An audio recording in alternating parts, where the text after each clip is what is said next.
Before we get into today's video, I would like to promote my new Patreon page. As a patron, you get access to exclusive player breakdowns and mentioned at the end of each YouTube video. I would also like to highlight the Fantasy Snapshot bundle with video breakdowns of 100 players.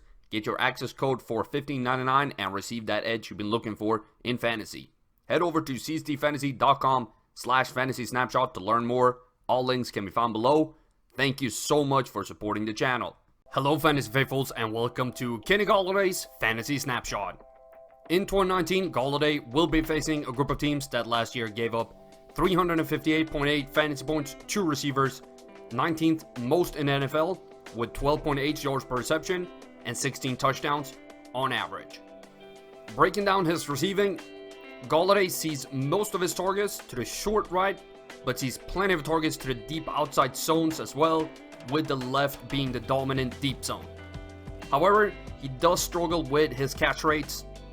There is plenty of room for improvement here. Catch rates this low in all zones lets you know that there's a lot of instability in the fantasy scoring.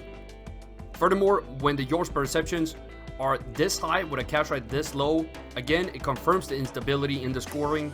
He does really well when he comes down with the ball, but lacks consistency. His boom or bust tendencies, which is not my favorite attribute. The opponent that fits his strengths the best is the Los Angeles Chargers.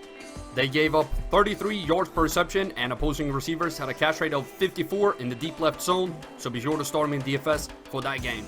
Galladay's one-game floor is 2.9 points and a ceiling 13.8 based on all the games he's played in the league. Numbers that reflects his scoring very well in the 20s in both regards.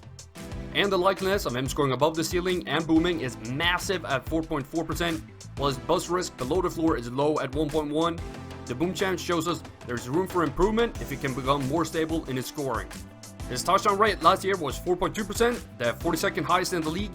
Not a high-end number, but not bad either. Room for improvement as he's still young.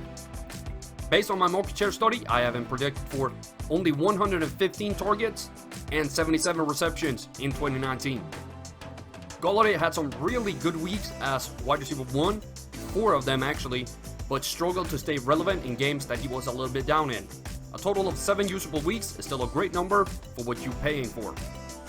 The situation breakdown for Golladay shows that he scores a bit more points when he plays at home, but not by a lot.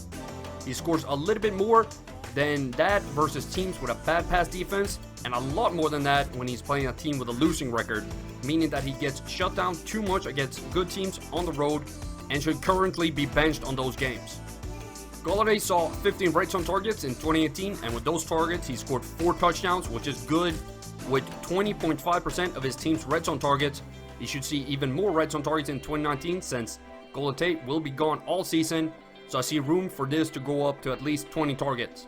I would like to take a second to remind you to hit that like button, leave a comment what you think about this video, and subscribe to the channel. I love every interaction I have with y'all, and every little bit helps me put out even more content.